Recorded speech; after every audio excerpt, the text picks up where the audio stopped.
Hello friends, Ram Ram ji. कैसे हो आप सब? आई होप आप सब अच्छे होंगे, सकुशल होंगे। हम भी अच्छे हैं। तो गाइज़, आज मैं एक ऐसे टॉपिक क्या कहें, एक ऐसी घटना पे वीडियो बनाने जा रही हूँ जो इन दिनों में हम सबके सामने बहुत अच्छे से आ रहा है। जब भी वीडियो स्क्रॉल करते हैं सबसे ज़्यादा इसी चीज़ के वीडियो आ रहे हैं, शॉर्ट्स आ रहे हैं, लॉन्ग आ रहे हैं। तो मैं जिसके बारे में बात करने जा रही हूँ वो है मनीषा मर्डर केस। जो मतलब अभी जो हरियाणा की एक लड़की का मर्डर हुआ है, उसके साथ रेप हुआ है, उसके साथ क्या क्या दरिंदगी हुई है वो हम सब देख रहे हैं, रोज़ सोशल मीडिया पे देख रहे हैं, वही चीज़ें छाई हुई हैं। तो ये चीज़ तो सबको पता चल चुकी है कि 11 अगस्त को उस बच्ची के साथ ये चीज़ कांड हुआ था। और वो हरियाणा के भिवाड़ी ज़िले के एक छोटे से ढाणी लक्ष्मण की रहने वाली थी, जो एक मिडिल क्लास फैमिली से थी। और उस बच्ची के साथ ऐसी दरिंदगी हुई जो कि मतलब सोचने और सुनने से रूह कांप जाती है। तो सोचिए उसने क्या क्या झेला होगा, कितना कुछ बर्दाश्त किया होगा, उस बच्ची को कितनी दर्दनाक मौत दी गई है। तो क्या उस बच्ची के लिए बोलने वाला कोई नहीं है? क्या उसका कसूर ये है कि मतलब वो एक मिडिल क्लास फैमिली से, एक गरीब परिवार से है? अगर यही कोई सेलिब्रिटी होती या कोई बड़ी हस्ती की बेटी होती तो क्या अब तक कैंडल मार्च नहीं निकल चुका होता? क्या जो बड़े बड़े एनजीओ की लेडीज़ें होती है वो सामने नहीं आ जाती, सब सड़कों पे नहीं उतर जाती? तो क्या उस बच्ची का ये कसूर है कि वो गरीब है या फिर कुछ और बात है? तो जहाँ पे उस बच्ची के साथ ये काम हुआ, तो देखिए मेरे ओपिनियन से तो मुझे ऐसा लगता है कि जो हॉस्पिटल है और फिर जो पुलिस प्रशासन है, जो सरकार है, उन सब की मिली भगत है। जिन्होंने ये काम किया उनके ऊपर किसी बड़ी हस्ती का हाथ है, इसलिए उन लोगों को बचाया जा रहा है। तो क्या आप लोगों को नहीं लगता कि मनीषा को न्याय मिलना चाहिए, उनके माँ बाप को न्याय मिलना चाहिए? पहले टाइम में क्या होता था, लड़कियों को पेट में ही मार दिया जाता था, गर्भपात करवा दिया जाता था। बाद में धीरे धीरे, चाहे सरकार की पहल मान लो, लोग भी शिक्षित होने लग गए तो बच्चियों को बचाने लग गए कि जैसे बेटी बचाओ बेटी पढ़ाओ का नारा भी खूब ज़ोरों शोरों से रहा था और लोग करने भी लग गए थे। लेकिन आज जो मनीषा के साथ हुआ, इससे पहले भी बहुत सारे कांड हुए हैं। जब भी किसी बेटी के साथ ऐसा होता है, एक बार उन माँ बाप की रूह कांपती है और वो ये सोचते हैं कि काश काश हमने इसको पहले ही मार दिया होता, काश हमारी बेटी नहीं होती।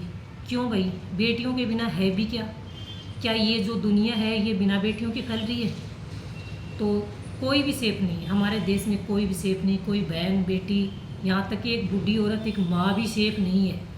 इतनी गंदगी भरी हुई, इतनी दरिंदगी भरी हुई है लोगों के दिमाग में कि वो अपना मतलब अपना मकसद पूरा करने के लिए वो किसी भी हद तक जा सकते हैं। अब सोचिए, एक बाप जब अपनी बेटी की गुमशुदगी लेके पुलिस थाने में जाता है और कहता है कि साहब मेरी 19 साल की बेटी घर नहीं आई है, मुझे आप लोगों की हेल्प चाहिए उसे तलाशने में।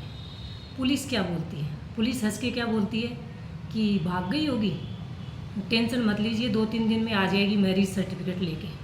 अरे कमीनों, शर्म आनी चाहिए आप लोगों को। क्या कभी जिन लोगों ने ऐसा बोला उनके हिसाब से तो ये लग रहा है कि हो सकता है उसकी बहन बेटियों ने कभी ऐसा किया होगा, तभी उन्हें लग रहा होगा कि अगर ऐसे लड़की गायब होती है तो उसका मतलब सीधा यही होता है कि वो भाग गई और किसी से शादी करके आ जाएगी। अरे कमीनों, आप अपने स्तर पे ढूंढने की कोशिश तो करो उसको। तो इसका मतलब सरकार पुलिस सब मिले हुए हैं। और जो लोकतंत्र, हमारा देश को लोकतंत्र है, क्या बोलते हैं कि लोकतंत्र का चौथा स्तंभ मीडिया होता है। कहाँ गई मीडिया? एक छोटी सी बात को इतनी बड़ी न्यूज़ बना देते हैं लोग, इतना बड़ा बड़ा चढ़ा के दिखा देते हैं। तो ये तो इतना बड़ा कांड हुआ है, ये अकेले किसी हरियाणा की बेटी का नहीं, पूरे देश के लिए बहुत शर्मनाक बात है।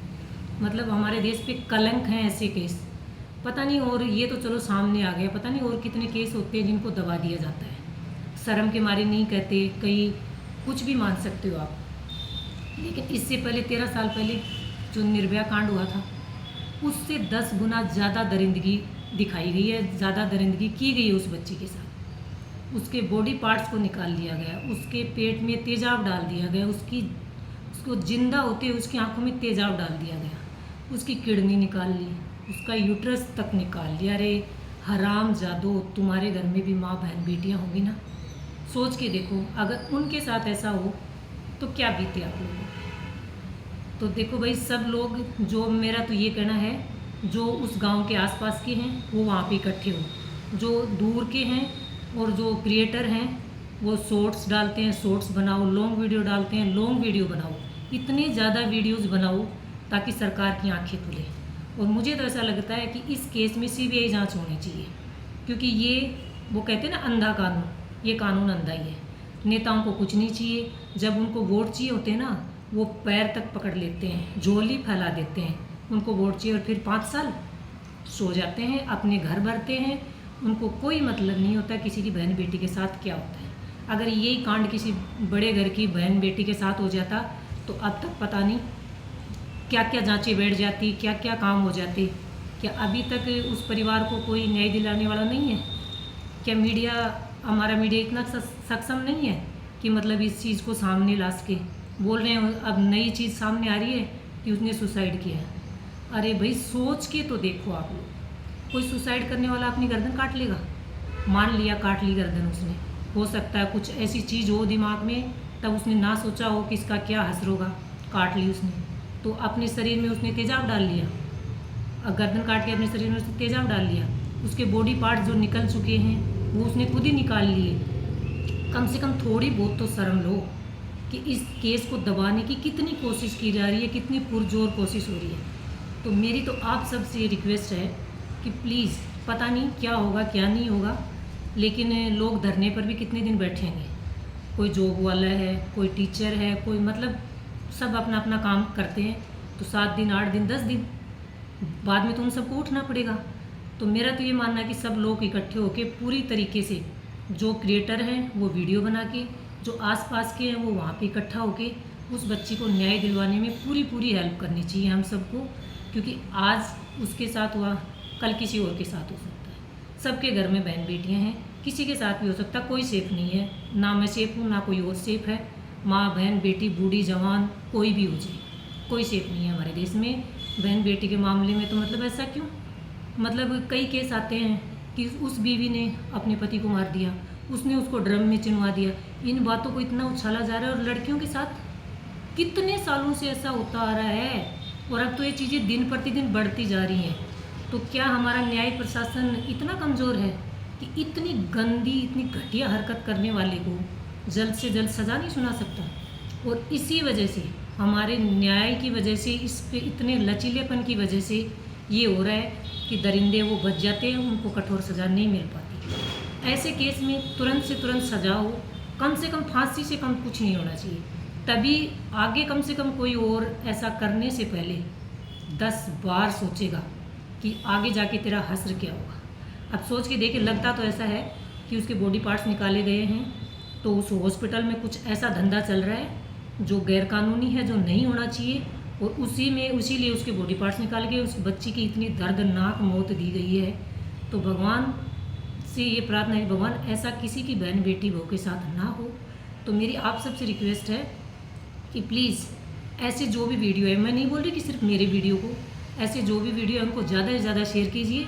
हम और कुछ नहीं कर सकते, तो सोशल मीडिया एक इतना पावरफुल प्लेटफॉर्म है कि हम इस चीज़ को ज़्यादा से ज़्यादा फैला सकते हैं, और उस बच्ची के लिए हम जस्टिस मांग सकते हैं। तो आप सबसे बस मैं मेरे वीडियो का यहीं पे अंत करना चाहूँगी, क्योंकि मन इतना ख़राब हो चुका है कि क्या ही सोचे, मतलब समझ नहीं आ रहा कि मतलब क्या बोले इस घटना के बारे में। तो प्लीज़ वीडियो को लाइक, कमेंट एंड शेयर ज़रूर कीजिए, ताकि किसी की बहन बेटी को, क्या पता, थोड़ा बहुत मेरी तरफ से भी कोई योगदान हो सके, कि कुछ हेल्प मिल सके। तो मैं यही कोशिश करूँगी। इसी के साथ मैं वीडियो का अंत करती हूँ। Thank you so much.